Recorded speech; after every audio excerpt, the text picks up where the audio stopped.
sini maupun yang lihat di live streaming karena sudah menonton Niken beserta Pak Cahyo Kuntadi Sarombonge. Mugi-mugi tansah pinaringan sehat selalu, panjang umur, rezeki ingkang kusik. Pak Cahyo Kuntadi sak rombongan, kok sak rombonge ya bakul soto ngono piye? Dulur-dulur fan beratmu mawis meling ya kuwi saka Sanidi ya, Nduk ya. nggih. Mas Sanidi diwakili karo Mbak Tutut kuwi ngersakake pangkur Semarangan Niken Salindri. Ya kaya ngono kuwi. Piye siap? Siap, Pak. Oke, luar biasa. Ya, coba diaturake. Sama nyuwun pangkur Yo, Semarangan. iki nggen gawat ki, Nduk. Tarik napas konsentrasi penuh. Nada tinggi. Niken Salindri. Yo.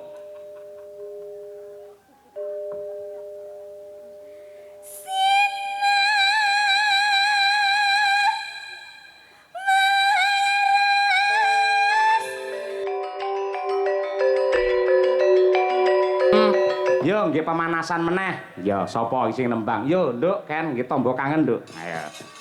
Coba jumenenga cublak-cublak suweng Niken Salindri dari Kota Tahu Kediri. Ya.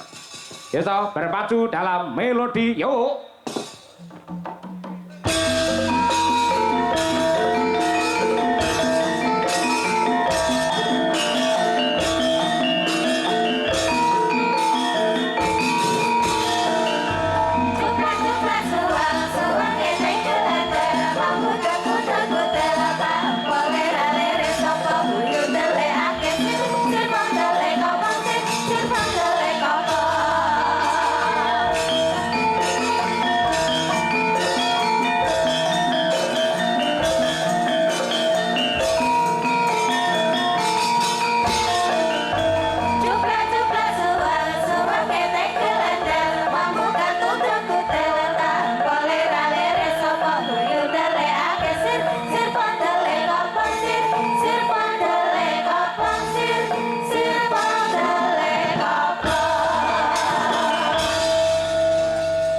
Hadir di tengah kita ya kuwi bintang dari Kediri Niken Salindri. Nggih.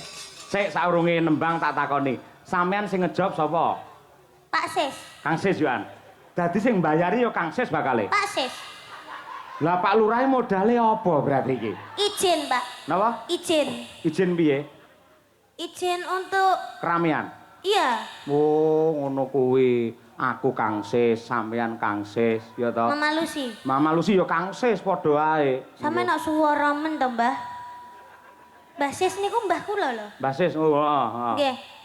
Mbah Sis Wantara. Berarti sing nimbali jenengan Mbah Sis. Mbah Sis. Kula nggih Mbah Sis. Heeh. Mama Lucy nggih Mbah Sis. Heeh, terus Berarti Pak Lurah lek ra nyangoni ya kebacut, Pak.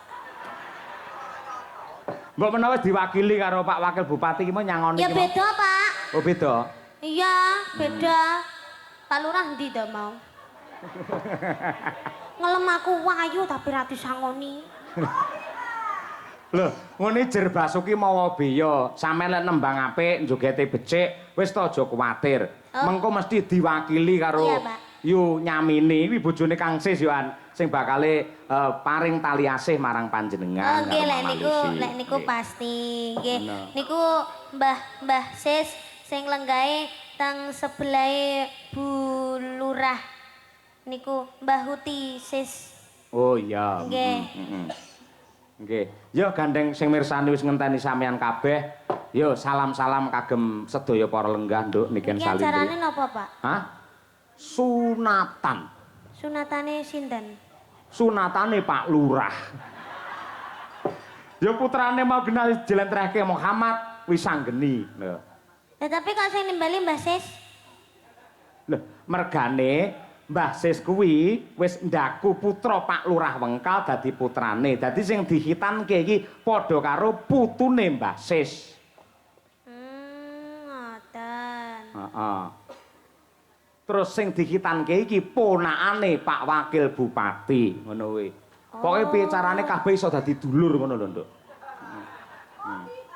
Oh iya iya iya iya iya. Ya didoakan semoga buat Mas Wisanggeni. Wisanggeni semoga menjadi anak yang soleh, berbakti kepada kedua orang tua, Amin. sehat selalu panjang umurnya, Amin. tercapai cita-citanya dan kagem Pak Lurah kalian Bu Lurah matur sembah nuwun sanget.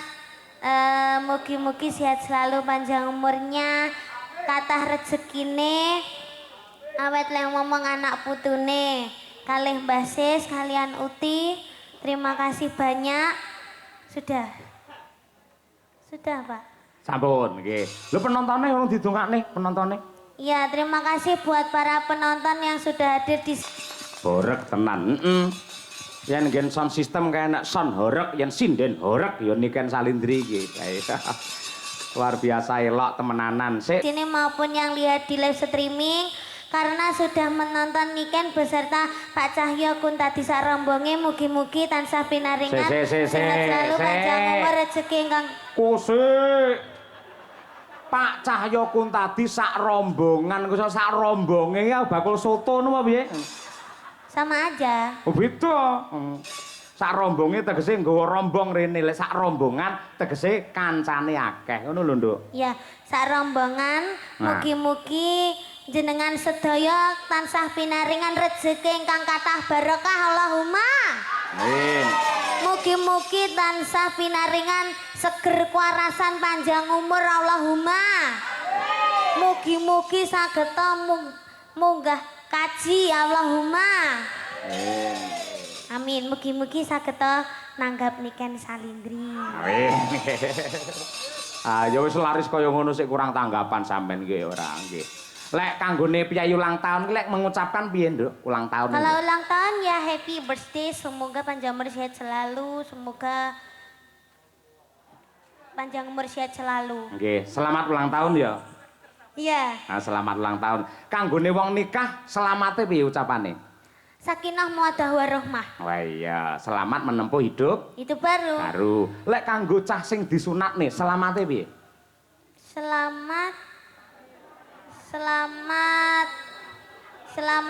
menikmati. Ah, terus? Selamat menikmati.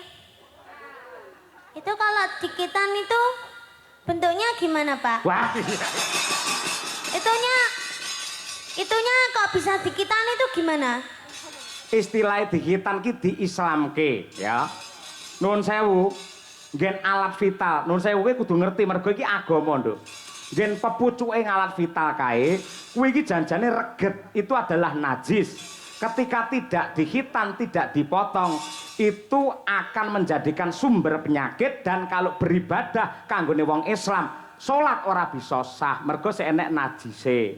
Mula padha karo Mas Wisanggeni iki diislamke karo Pak Lurah. Mula dihitan. Oh. Berarti kalau sunat itu harus orang Islam aja.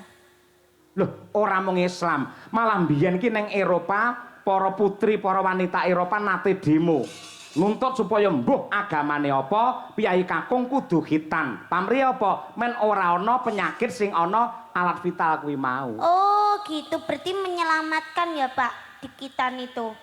Menyelamatkan dan juga mengenakkan, Nduk. Piye lek ngomong ya iki? Berarti kalau seumpama kan udah dikitan. Sekarang dikitan Mas Wisanggeni ya, Pak. Terus jelek pemene enek regetane berarti ya dikitane. Lah lek angger reget dikitan ya entekno Nduk suwi-suwi. Dadi rasa jenengan enek regetane terus disunat. Weh, piye ya lek nerangne? Ngene Nduk, iki lho, ya. Wis ngene ya. Bentuke ya ngono kuwi, Pak. Iki agama lho iki ilmu lho iki. Iki dadi ngene iki ya. Berarti pucuke ijo. Apa? Pucuke ijo. Heeh, mergo bar digedhuk ning tembok sing rupane ijo ngono.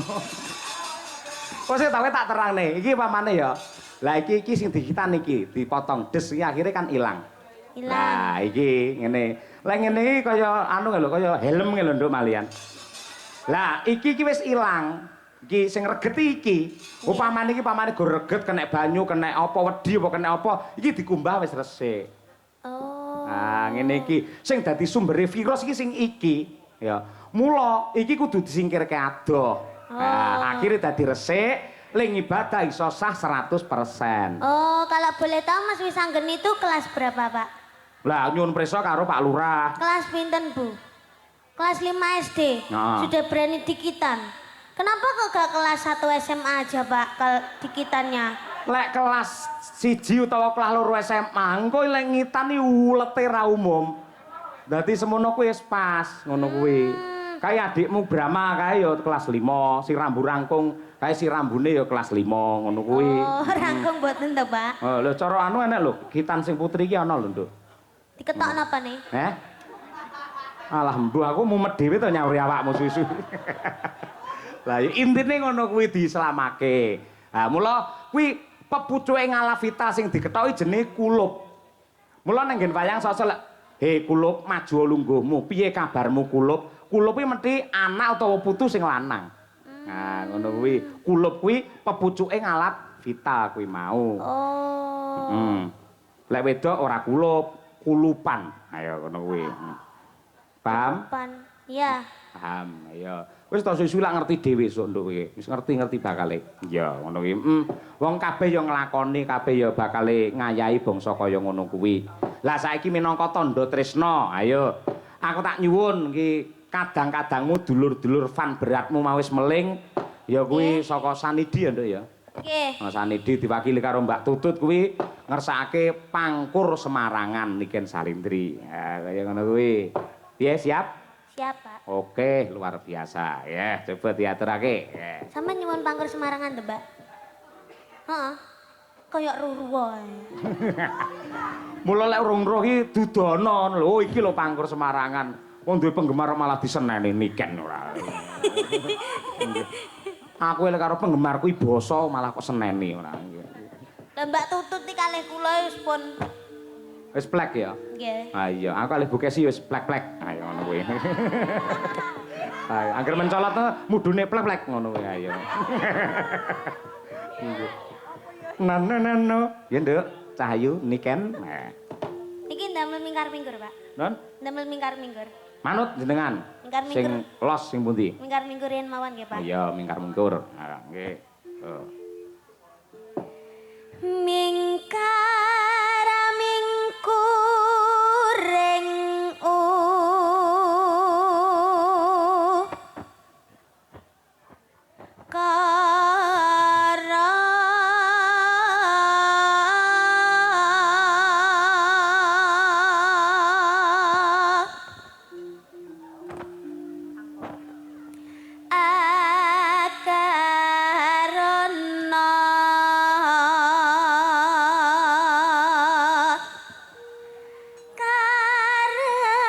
karenan marati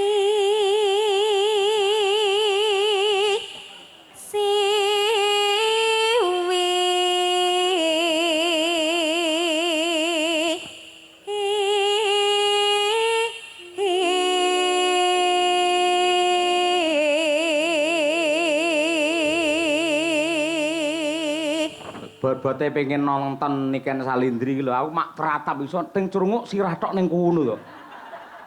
Masya Allah, mak kowe iki ancik-ancik apa nduk ning kono? Kursi. hati-hati lho ya. Hati-hati, ayo. Sing sebelahe cah cilik lanang wis sunat apa urung? Urung. Oh iya, heeh. Wis hati-hati ya, nek nganti kecepet disunati ning kono kowe engko. Ayo. Iki ibuke ya ning kono masalah ki sing wedok. Iya. Nonton wayang iso ting crunguk ning kono ae. Yo, iki nggen gawat ki, Nduk, tarik napas konsentrasi penuh, nada tinggi. Niken Salindri. Yo.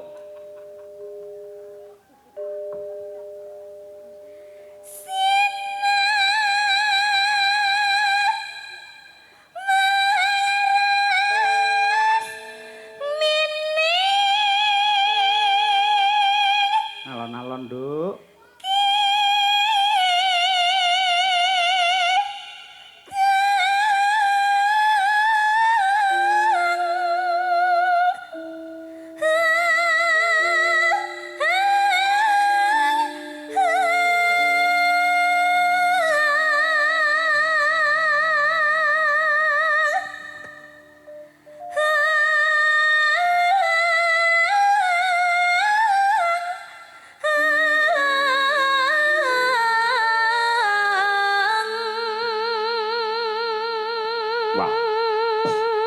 Nada semono kuat wis kaya mboke wisan. Yo tepuk tangan untuk Niken Salindri. Wah.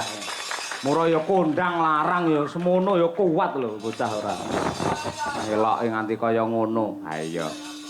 Wis lek sampean bayen soleh duwe putra nduk, ora bakal kuwatir. Rasane ya ngono kuwi.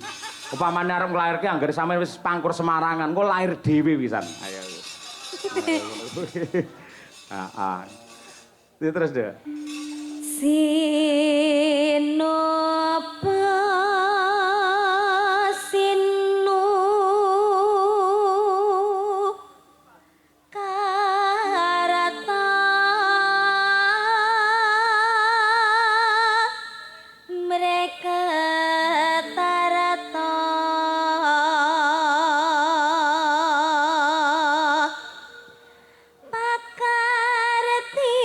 pakartining ngelmu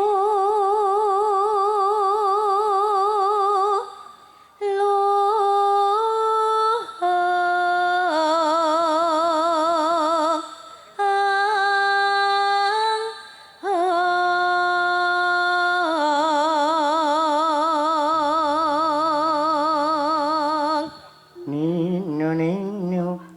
kang tumrap ning tanah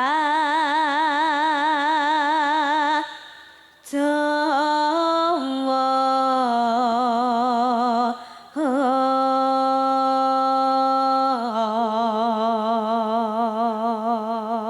Nano. agama ageming aji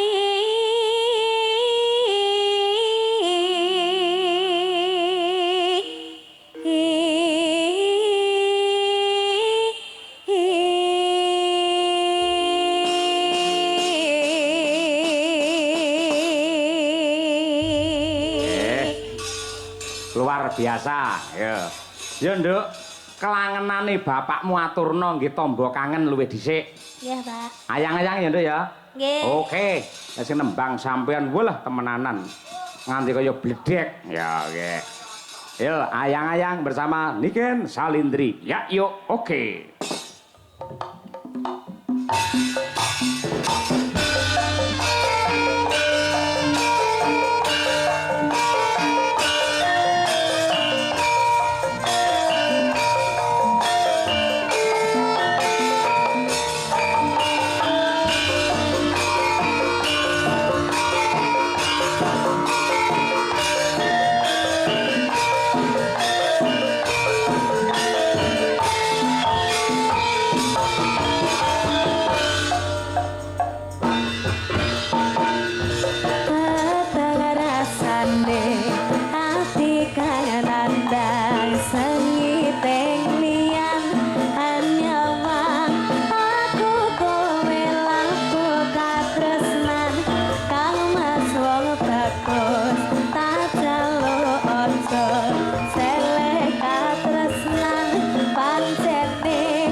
Luar biasa, tepuk tangan untuk Niken Salindri para penonton. Wah, ya. Horek tenan. Yen gen sound system kayak sound horek, yen sinden horek ya Niken Salindri iki. Luar biasa elok temenanan. Sik